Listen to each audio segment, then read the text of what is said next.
Hello students, સુપ્રભાત, જય શ્રી કૃષ્ણ અને good morning. આજે રેડોક્સ ચેપ્ટરની અંદર આપણે સ્વાધ્યાયના પાઠ્યપુસ્તકના જે કોયડાઓ છે એ પાઠ્યપુસ્તકના કોયડાઓ આપણે સોલ્વ કરીએ. કોયડો 8.1 પાઠ્યપુસ્તકનો કોયડો 8.1 આપણે સોલ્વ કરીએ કે નીચે દર્શાવેલી પ્રક્રિયાઓમાં ઓળખી બતાવો કોનું ઓક્સિડેશન થાય છે ને કોનું રિડક્શન થાય છે.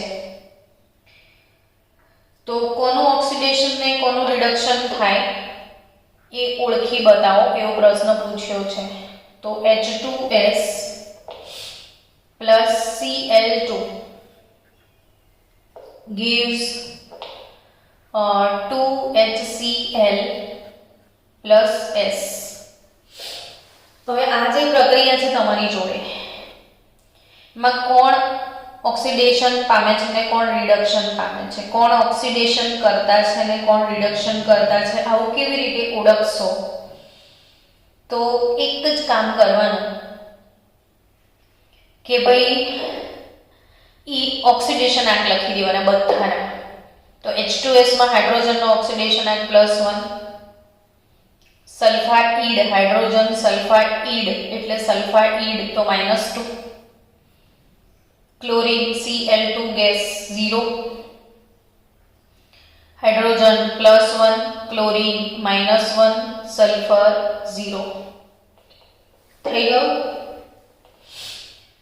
હવે સ્ટુડન્ટ્સ કોનામાં ચેન્જ આવ્યો જુઓ તો કે હાઇડ્રોજન ચેક કરો, આ બાજુ +1 આ બાજુ +1 એટલે હાઇડ્રોજનમાં બંને બાજુ +1 કોઈ ચેન્જ આવ્યો જ નથી. અને જે સ્પીસીસમાં કોઈ ચેન્જ ના આવે એને પ્રેક્ષક આયન કહેવાય. તો અહીંયા આગળ જે હાઇડ્રોજન છે એ પ્રેક્ષક આયન છે. ઓકે, Cl2 માં જુઓ તો Cl2 0 ને Cl તો આ બાજુ 0 છે, આ બાજુ ક્લોરીન -1 થઈ ગયો. તો 0 થી -1 શું થયું વિચારો? તો 0 થી -1 નો મતલબ શું થયું? ઘટાડો. ઘટાડો થયો એનો અર્થ શું થયો? રિડક્શન. ઓક્સિડેશન આંકમાં ઘટાડો થાય એને શું કહેશો તમે? રિડક્શન કહેશો. તો ક્લોરીન 0 થી -1 ઘટાડો એટલે રિડક્શન થયું કહેવાય. અને રિડક્શન થાય તો જેનું રિડક્શન થાય એ ઓક્સિડેશન કરતા, આ ખાસ યાદ રાખજો, જેનું રિડક્શન થાય એ ઓક્સિડેશન કરતા. એટલે આ પ્રક્રિયામાં ઓક્સિડેશન કરતા કોણ? તો કે જેનું રિડક્શન થાય. રિડક્શન કોનું થયું? Cl2 નું. તો ઓક્સિડેશન કરતા Cl2. આ પ્રક્રિયામાં રિડક્શન કરતા કોણ એવો પ્રશ્ન પૂછાય. રિડક્શન કરતા કોણ? તો જેનું ઓક્સિડેશન થાય. ઓક્સિડેશન કોનું થયું? તો કે સલ્ફરનું. આમાં સલ્ફર -2 હતો એ 0 થઈ ગયો, વધારો થયો. ને ઓક્સિડેશન આંકમાં વધારો થાય એને શું કહેવાય? ઓક્સિડેશન એવું કહેવાય. ઓક્સિડેશન આંકમાં વધારો થાય એને શું કહેવાય? ઓક્સિડેશન. ને ઘટાડો થાય એને શું કહેવાય? રિડક્શન. તો અહીંયા સલ્ફર નું રિડક્શન થાય એટલે તમને કોઈ પૂછે કે ઓક્સિડેશન કરતા કોણ આ પ્રક્રિયામાં? તો ઓક્સિડેશન કરતા એટલે જેનું રિડક્શન થાય એટલે ક્લોરીન. રિડક્શન કરતા એટલે જેનું ઓક્સિડેશન થાય એ એટલે H2S. તો આમાં H2S ઓક્સિડેશન કરતા કહેવાય ને ક્લોરીન રિડક્શન કરતા કહેવાય. તો આ જે કોયડો 8.1 છે એમાં કુલ 3 પ્રક્રિયાઓ છે. મેં એક તમને સમજાવી, બીજી 2 તમારે સમજીને હોમવર્ક જાતે કરીને મને આન્સર મોકલજો કે મેડમ આનો આન્સર આવો આવે. સમજી ગયા? તો કોયડો 8.1 એમાં 3 પ્રક્રિયાઓ છે. એક મેં સમજાઈ, બીજી 2 તમે જાતે કરશો. ચલો કોયડો 8.2 માં જઈએ. કોયડા 8.2 ની અંદર પ્રશ્ન પૂછ્યો છે કે નીચે દર્શાવેલી પ્રક્રિયાનું રેડોક્સ ફેરફારના સંદર્ભમાં વ્યાજબીપણું જણાવો. એટલે કે એ રેડોક્સ ફેરફાર છે કે નહીં એ જણાવો એવો પ્રશ્ન પૂછ્યો છે. તો 2 મોલ સોડિયમ 1 મોલ હાઇડ્રોજન બને છે શું? તો સોડિયમ હાઇડ્રાઇડ. આ રેડોક્સ ફેરફાર છે કે નહીં? ફક્ત આટલો પ્રશ્ન પૂછ્યો છે કે આ રેડોક્સ છે કે નહીં. તો બાળકો કોઈ બી રાસાયણિક પ્રક્રિયા રેડોક્સ છે કે નહીં એ કઈ રીતે નક્કી થાય?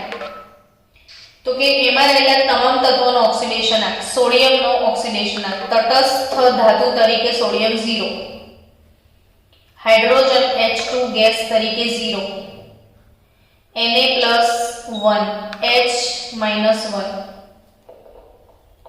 સોડિયમમાં શું ચેન્જ આવે છે એ ધ્યાનથી ઓબ્ઝર્વ કરશો તો સોડિયમ 0 થી +1 એટલે સોડિયમનું શું થયું કહેવાય?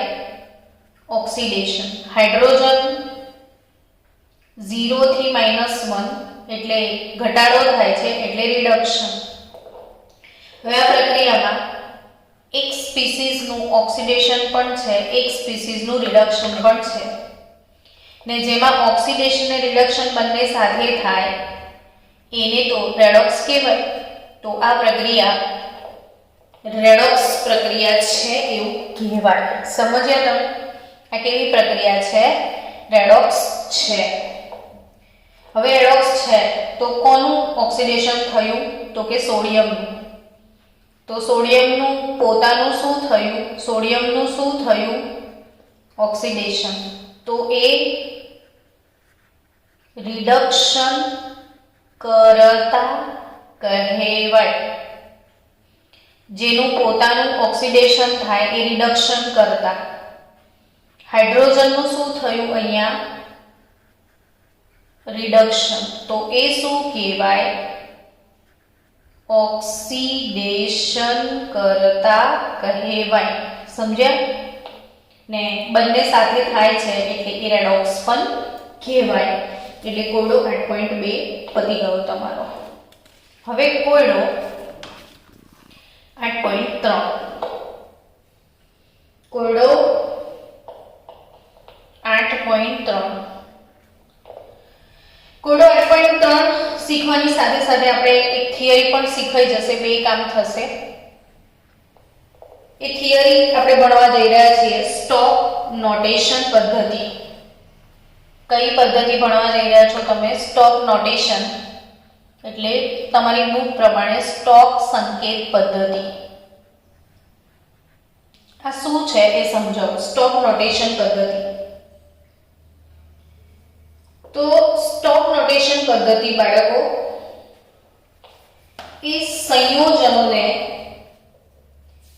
દર્શાવવા માટેની એક રીત છે. સ્ટોક નોટેશન પદ્ધતિ શું છે? સંયોજનોનું નામકરણ કેવી રીતે લખવું જોઈએ, સંયોજનોને કેવી રીતે દર્શાવી શકાય એના માટેની એક રીત છે જેને સ્ટોક નોટેશન પદ્ધતિ કહેવાય. હવે ધારો કે તમારી પાસે Fe ના 2 ઓક્સાઇડ છે, FeO પણ છે ને Fe2O3 પણ છે. બરાબર છે તો બંને Fe ના જ ઓક્સાઇડ ને FeO ને Fe2O3. પણ ફરક એવો છે કે કેમ આયનનો ઓક્સાઇડ છે છતાં પણ બંનેના સૂત્ર જુદા જુદા છે. તો એનું કારણ કે જો Fe નો ઓક્સિડેશન આંક +2 ને ઓક્સિજનનો -2 છે. અહીંયા ઓક્સિડેશન આંક +2 ને અહીંયા -2 બંને સરખા જ છે. જેટલો ધન વીજભાર છે એટલો ઋણ વીજભાર છે એટલે ડાયરેક્ટ સૂત્ર FeO બની જાય. અર્થાત કે આમાં Fe નો ઓક્સિડેશન આંક +2 છે. પણ ધારો કે Fe નો 2 ને બદલે 3 હોય ને ઓક્સિજન -2 હોય તો આનો જે ધન વીજભાર છે એ 3 છે, આનો 2 છે, તો બેલેન્સ કરવો પડે. ધન અને ઋણ વીજભાર બેલેન્સ કરવો પડે. એટલે 3 ને 2 વડે ગુણી નાખો તો 3 દુ 6, આ બી 3 દુ 6, વીજભાર સમાન થયો. એટલે ખરેખર આ રીતે લખાય Fe2O3. એનો મતલબ એમ થયો કે આમાં Fe નો ઓક્સિડેશન આંક 3 છે બંને આયન ઓક્સાઇડ, પણ ઓક્સિડેશન આંક અલગ અલગ છે. તો એને કેવી રીતે દર્શાવી શકાય? તો કે એને આ રીતે લખાય આયન, પછી કૌંસમાં એનો ઓક્સિડેશન આંક લખવાનો રોમન લેટર્સમાં. તો આયન ઓક્સાઇડ, આને શું કહેવાનું? તો કે એને પણ આયન ઓક્સાઇડ જ કહેવાય. તો આ આયન 2 ઓક્સાઇડ કહેવાય, આને આયન 3 ઓક્સાઇડ કહેવાય. તો આ ઓક્સિડેશન આંકને બ્રેકેટમાં આ રીતે રોમન લેટર્સમાં લખવાની જે પદ્ધતિ છે એને સ્ટોક નોટેશન કહેવાય. એને કઈ પદ્ધતિ કહેવાય?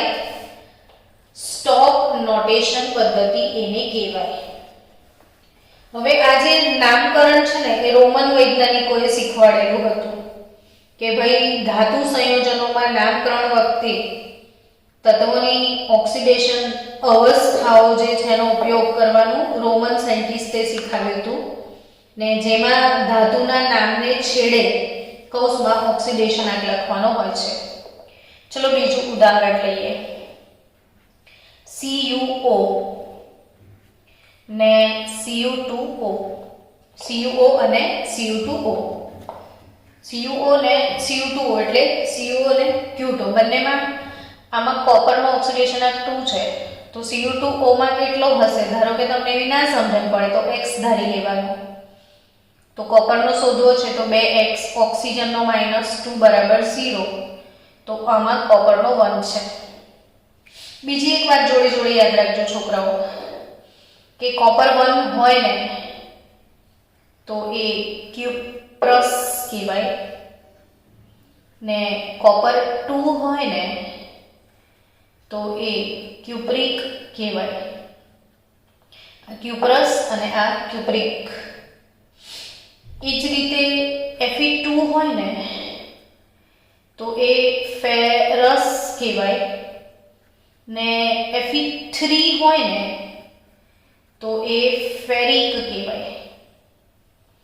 એ જ રીતે Hg+1 હોય તો મર્ક્યુરસ કહેવાય, ને Hg+2 હોય તો મર્ક્યુરિક એવું કહેવાય. વધારે હોય તો રિક ને ઓછું હોય તો રસ. Cupric, ferric, mercuric, cuprous, ferrous, મર્ક્યુરસ. તો એમાં ક્યુપ્રિક ઓક્સાઇડ છે ને ક્યુપ્રસ ઓક્સાઇડ છે, પણ રોમન લેટર્સમાં એવું ક્યુપ્રસ, ક્યુપ્રિક એ અત્યારની મેથડ છે. એ વખતે એ લોકોએ કઈ રીતે શીખવાડ્યું હતું કે કેવી રીતે લખવાનું? તો કે આ રીતે જ લખાય સીધું કોપર, પછી કૌંસમાં એનો ઓક્સિડેશન આંક અને ઓક્સાઇડ. આના માટે બી શું લખશો? તો કે કોપર, પછી કૌંસમાં એનો ઓક્સિડેશન આંક ને ઓક્સાઇડ. હવે બંને કોપર ઓક્સાઇડ જ છે, પણ અલગ કેવી રીતે પાડવાના? તો કે આ કોપર 2 ઓક્સાઇડ, આ કોપર 1 ઓક્સાઇડ. આને આયન 2 ઓક્સાઇડ લખાય અને આયન 3 ઓક્સાઇડ લખાય. તો આ સ્ટોક નોટેશન પદ્ધતિ કહેવાય. તો સ્ટોક નોટેશન પદ્ધતિ પ્રમાણે ધારો કે મારી પાસે K2 Cr2O7 છે. તો હવે આમાં જે K છે ને એટલે કે પોટેશિયમ. હવે પોટેશિયમ તો પહેલા સમૂહનો સભ્ય છે. પોટેશિયમનો સમૂહ કયો હોય તો દરેક બાળકને આવડી ગયું હશે ને. પોટેશિયમ પ્રથમ સમૂહનો સભ્ય છે. લીના કી રબસે ફરિયાદ. તો પ્રથમ સમૂહનો જે સભ્ય હોય એ બધાનો ઓક્સિડેશન આંક +1 જ હોય. એટલે આ જે લી, ના, કી, રબ, સે, ફરિયાદ આ જેટલા ધનાયન છે એ બધા હંમેશા ફિક્સ હોય છે +1, એમને કદી બીજો કોઈ ઓક્સિડેશન +1 સિવાય હોતો જ નથી. એટલે આવી ધાતુઓ કે જેમના ઓક્સિડેશન ફિક્સ છે, ચેન્જ નથી થતા, આમાં જ ચેન્જ થાય છે. જુઓ, જે લોકોના ચેન્જ થાય છે એમના લોકો માટે લખવું પડે, જેનો ચેન્જ જ ના થવાનો હોય એનો લખવાની શું જરૂરત? એટલે પોટેશિયમ માટે ના લખાય. તો હવે આમાં કોના માટે લખીશું? તો ક્રોમિયમ ધાતુ માટે લખીશું, કેમ કે ક્રોમિયમનો વેરિએબલ છે, ચેન્જ થાય છે. પોટેશિયમનો કદી ચેન્જ નહીં થતો. આને કેવી રીતે લખવાનું? તો કે આને આ રીતે લખવાનું, K એટલે પોટેશિયમ, અને આ જે Cr2O7 છે, Cr2O7 -2, એને ડાઇક્રોમેટ કહેવાય. તો પોટેશિયમ ડાઇક્રોમેટ ને કૌંસમાં ક્રોમિયમનો ઓક્સિડેશન 6 છે, તો રોમન લેટરમાં V અને I એટલે 6 થાય. પોટેશિયમ ડાઇક્રોમેટ આ રીતે લખાય. એ જ રીતે બાળકો જો Cr2O3 હોય તો તમે શું લખશો? તો કે વિચારો, Cr એટલે ક્રોમિયમ, Cr એટલે શું? તો કે ક્રોમિયમ, બ્રેકેટમાં એનો ઓક્સિડેશન અને ઓક્સિજનનું ઓક્સાઇડ. તો Cr નું ઓક્સિડેશન શોધી કાઢો, x ધારીને. 2 × x - 6 = 0, તો 2x = 6, તો x = 3, તો ક્રોમિયમ 3 ઓક્સાઇડ. Cr2O3 માટે શું લખાશે? Chromium 3 oxide. Cr2O3 માટે શું લખાશે? Chromium 3 oxide. ચલો, મેંગેનીઝ Mn2O7 છે, Mn2O7, તો manganese oxide, manganese oxide Mn2O7. તો આને કઈ રીતે લખવાનું? તો મેંગેનીઝ કૌંસમાં એનો ઓક્સિડેશન લખી દો 7, મેંગેનીઝ ઓક્સાઇડ 7 એટલે VII. તો ખરેખર આ રીતે લખાય, મેંગેનીઝ 7 ઓક્સાઇડ. તો હવે આપણે કોયડો 8.3 સોલ્વ કરી નાખીએ ફટાફટ. ચલો, કોયડો 8.3 માં તમને પ્રશ્ન શું પૂછ્યો છે કે નીચે જણાવેલ સંયોજનોને સ્ટોક સંકેત પદ્ધતિ દ્વારા દર્શાવો. તો એ સંયોજનોને કઈ રીતે દર્શાવી શકાય એ જોઈએ. પહેલું છે HAuCl4. તો હાઇડ્રોજનનો ઓક્સિડેશન આંક ના બદલાય, Au ગોલ્ડનો બદલાશે, તો ગોલ્ડનો ઓક્સિડેશન આંક કૌંસમાં લખવાનો રહેશે. તો ગોલ્ડનો શોધી કાઢો કેટલો? તો કે HAuCl4 છે ને, HAuCl4, તો હાઇડ્રોજનનો +1, ગોલ્ડ માટે x ધારી લો, ક્લોરીન -1 = 0, તો 1 + x - 4 = 0, તો x = 3 આવશે. તો સ્ટોક નોટેશન પ્રમાણે આમાં જે ગોલ્ડ છે એનો ઓક્સિડેશન આંક +3 આવ્યો છે. તો કઈ રીતે લખશો? HAu પછી બ્રેકેટમાં એનો ઓક્સિડેશન આંક ને Cl4, તો બ્રેકેટમાં ઓક્સિડેશન આંક લખી દેવાનો રોમન લેટર્સમાં 3, HAuCl4. Tl2O બીજો પદાર્થ આપ્યો છે થેલિયમ ઓક્સાઇડ, થેલિયમ ઓક્સાઇડ. તો આમાં થેલિયમનો ઓક્સિડેશન આંક x ધારીને કરશો તો 1 આવશે. તો આમાં થેલિયમ Tl ઓક્સિડેશન આંક +1 છે. તો સ્ટોક સંકેત પ્રમાણે શું લખાશે કે Tl બ્રેકેટમાં એનો ઓક્સિડેશન આંક શું લખશો? 1, તો Tl1 ઓક્સાઇડ. તો એ રીતે બાકીના બધા પદાર્થો તમે જાતે સોલ્વ કરજો. હવે બધા જ હું શીખાઈ દઈશ તો પછી તમારા માટે શું રહેશે. ચલો હજી બે શીખવાડી દઉં. MnO અને MnO2 છે, MnO2. તો MnO માં Mn નો ઓક્સિડેશનાંક 2 થાય ને MnO2 માં Mn નો 4 થાય એટલે આ રીતે લખાય Mn2 ઓક્સાઇડ ને Mn4 ઓક્સાઇડ નામ કઈ રીતે લખશો તો મેંગેનીઝ કૌંસમાં 2 ઓક્સાઇડ ને આના માટે લખીશું મેંગેનીઝ કૌંસમાં 4 ઓક્સાઇડ મેંગેનીઝ કૌંસમાં 4 ઓક્સાઇડ ચલો ઇટ્સ ડન તો બાકીના સ્ટોક નોટેશન પ્રમાણે જાતે લખજો એટલે કોયડો 8.3 પતી ગયો હવે ટેક્સ્ચ્યુઅલ કોયડો 8.4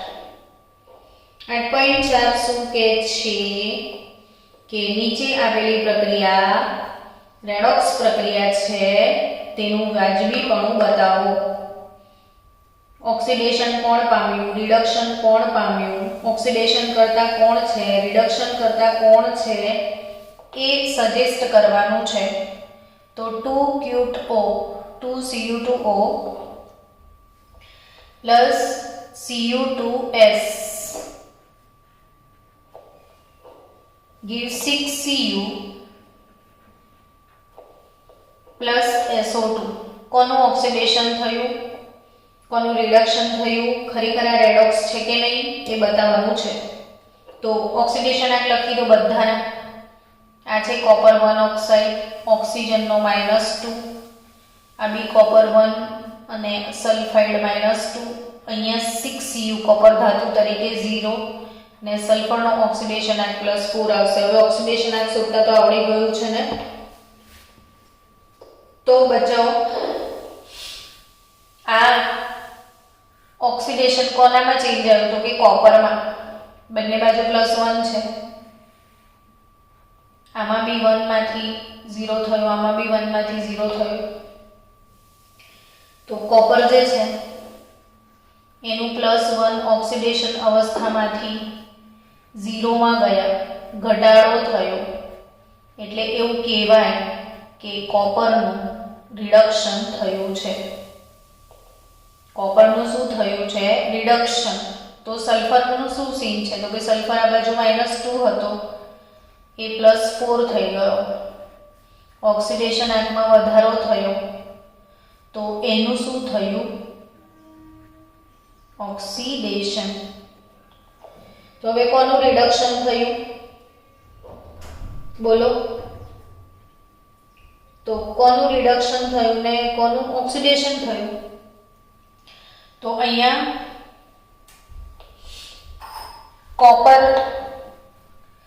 કોપરનો જે ઓક્સાઇડ છે Cu2O એમાં કોપરનો ઓક્સિડેશનાંક +1 થી 0 થયો એનું રિડક્શન થયું તો આ કયો કરતા કહેવાય ઓક્સિડેશન કરતા ને આની અંદર જે સલ્ફર છે એનું ઓક્સિડેશન થયું તો Q2S જે છે એ રિડક્શન કરતા બને આનું ઓક્સિડેશન થાય એ રિડક્શન કરતા ને રિડક્શન થાય એ ઓક્સિડેશન કરતા તો અહીંયા સલ્ફરનું ઓક્સિડેશન થયું છે અને કોપરનું રિડક્શન થયું છે કોપર ઓક્સાઇડ ઓક્સિડેશન કરતા કહેવાય ને કોપર સલ્ફાઇડ રિડક્શન કરતા કહેવાય તો કોપર સલ્ફાઇડમાંનો જે સલ્ફર છે એ રિડક્શન કરતા તરીકે વર્તે છે સલ્ફર ને કોપરનું શું થઈ જાય છે ઓક્સિડેશન કોપરનું રિડક્શન થાય છે આ કોપરનું બી રિડક્શન થયું +1 થી 0 આ કોપરનું બી રિડક્શન થયું આ કોપરનું બી રિડક્શન થયું બંનેમાં કોપરનું રિડક્શન થાય છે સલ્ફરનું ઓક્સિડેશન થાય છે ઓકે હવે કોયડો 8.5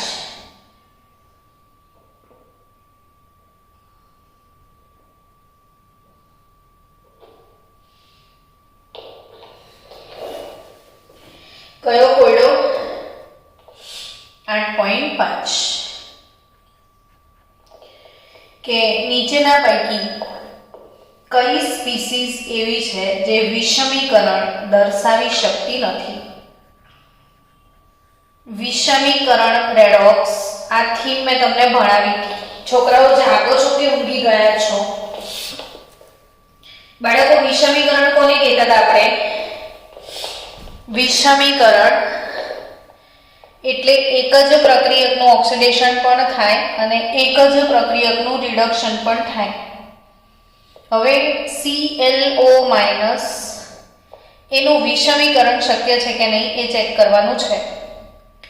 તો ClO- માં Cl ક્લોરીન, એને પ્રશ્ન પૂછો કે તું કયા સમૂહનો સભ્ય છે, એટલે ક્લોરીન તમને જવાબ આપશે કે હું 17મા સમૂહનો સભ્ય છું.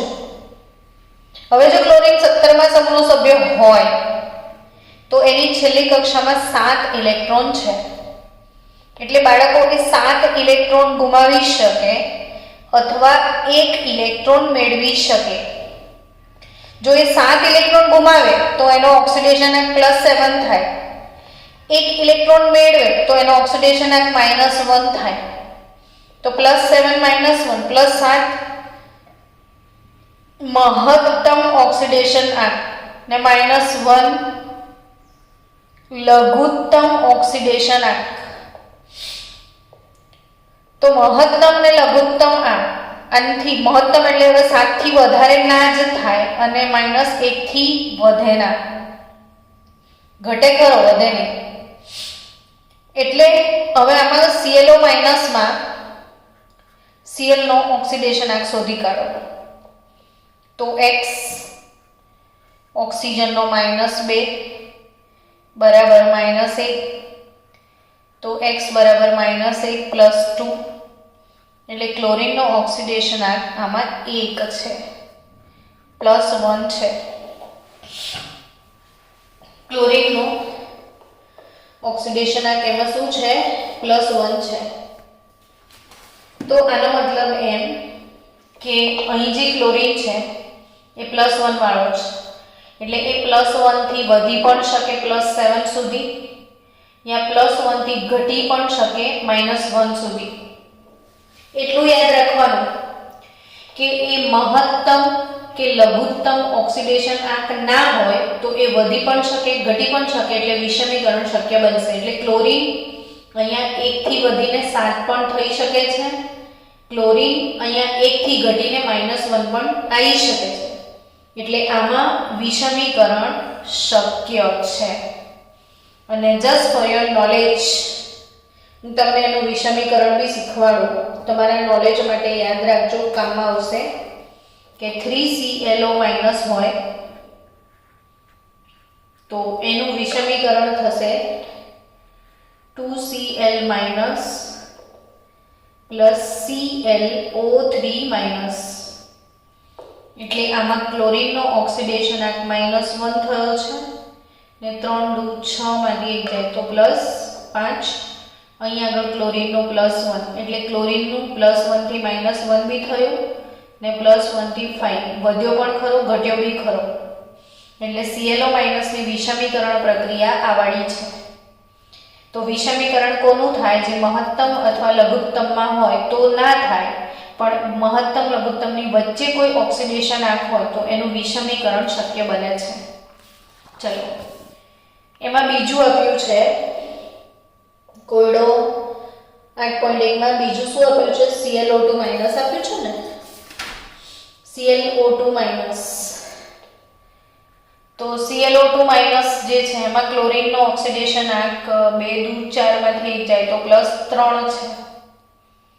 ક્લોરીન માટે મહત્તમ +7 લઘુત્તમ -1 એટલે 3 થી વધી પણ શકે 3 થી ઘટી પણ શકે, એટલે ClO2- નું વિષમીકરણ શક્ય છે. ને ફોર યોર નોલેજ ClO2- નું વિષમીકરણ શીખવી દઉં કે 6ClO2- નું વિષમીકરણ થાય છે તો 4ClO3-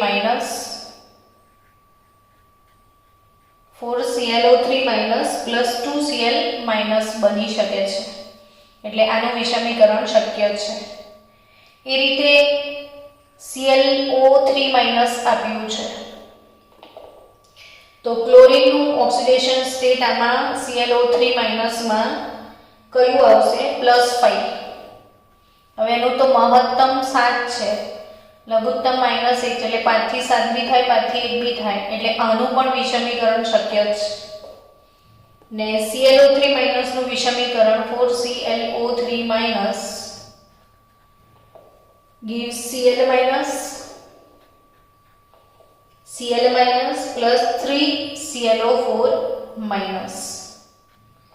આવી રીતે થાય છે. અને છેલ્લું છે ClO4 જેમાં ક્લોરીનનો ઓક્સિડેશન આંક 7 નીકળશે અને 7 એ એનો મહત્તમ ઓક્સિડેશન આંક છે, 7 થી વધવાના ચાન્સ 0 છે, એટલે એક ClO4 જ એવો સ્પીસીસ છે જેનું વિષમીકરણ થશે નહીં. સમજી ગયા? તો વિષમીકરણ એનું નહીં થઈ શકે. તો કોયડો તમારો ટેક્સ્ટબુકમાં જે છે 8.5 એ પણ પતી ગયો. તો આપણે 8.1 થી લઈને 8.5 સુધીના કોયડા આજે સોલ્વ કર્યા. હવે કોયડો 8.6. કોયડો 8.6 શું કહે છે? તો કે તમને ABCD 4 પ્રક્રિયાઓ આપી છે અને એ 4 રેડોક્સ પ્રક્રિયાનું તમારે વર્ગીકરણ કરવાનું છે. 4 રેડોક્સ પ્રક્રિયાઓનું તમારે વર્ગીકરણ કરવાનું છે. મેં તમને 4 પ્રકાર કયા કયા શીખાયેલા? તો કે વિઘટન રેડોક્સ, સંયોગીકરણ રેડોક્સ, વિસ્થાપનીય રેડોક્સ અને વિષમીકરણ રેડોક્સ. વિસ્થાપન રેડોક્સ ને ચોથો કયો પ્રકાર હતો? વિષમીકરણ રેડોક્સ. બાળકો આ 4 જે છે વિઘટન, સંયોગીકરણ, વિસ્થાપન અને વિષમીકરણ, તો તમને જે 4 પ્રક્રિયાઓ આપી છે એ કયા કયા પ્રકારના ઉદાહરણ છે એ સોલ્વ કરવાના છે. એમાં પહેલી રેડોક્સ આપી છે N2O2 ને બને છે NO. નાનું બાળક બી જવાબ આપી દે, બે વસ્તુ ભેગી થઈને ત્રીજી બની, સંયોગીકરણ રેડોક્સ કહેવાય. બે પદાર્થો ભેગા થઈને ત્રીજું નવું કશુંક બને તો એને આપણે શું કહીશું? સંયોગીકરણ રેડોક્સ. ચલો બીજી રેડોક્સ કઈ આપી છે ચોપડીમાં? તો lead nitrate 2PbNO3 twice 2PbNO3 twice gives 2PbO plus 2NO2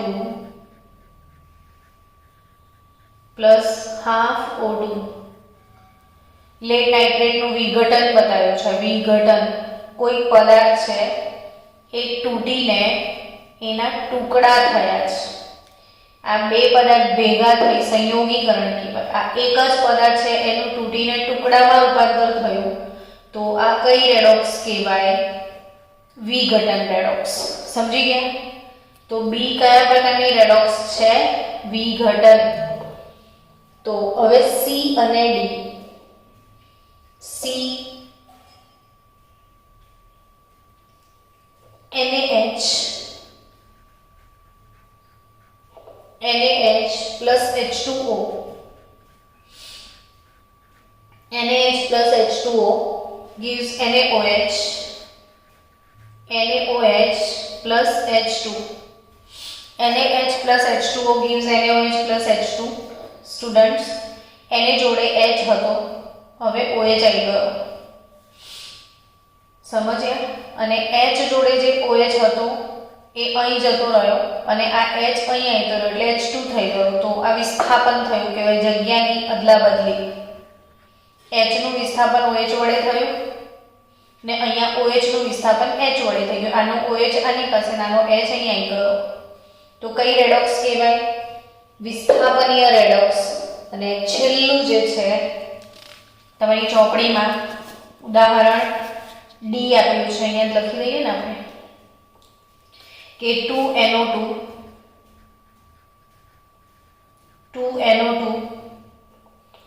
plus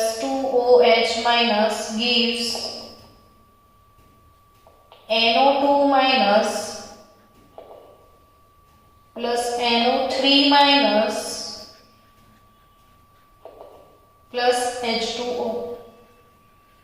literally તમે જોઈ શકો છો કે આ નાઇટ્રોજનનો ઓક્સિડેશન આ અહીંયા +4 છે, અહીં 2 દુ 4 પ્લસ 3 થઈ ગયો, 3 દુ 6 પ્લસ 5 થઈ ગયો. એટલે નાઇટ્રોજનમાં 4 માંથી 3 ઘટાડો ને નાઇટ્રોજનમાં 4 માંથી 5 વધારો. એક જ સ્પીસીઝનું ઓક્સિડેશન ને એનું પોતાનું રિડક્શન. એટલે આ કયો પ્રકાર કહેવાય? વિષમીકરણ રેડોક્સ કહેવાય. શું કહેવાય આને? વિષમીકરણ રેડોક્સ કહેવાય. તો બચાવો પાઠ્યપુસ્તક કોયડો 8.6 પણ આપણે પૂરો કર્યો. તો હવે આવશે કોયડો. હા 5 મિનિટમાં મીટિંગ એન્ડ થશે. ઓકે, પણ હવે સાંભળો બચાવો, કોયડો 8.7 થી આપણે કાલે કરીશું. કોયડો કયો? 8.7.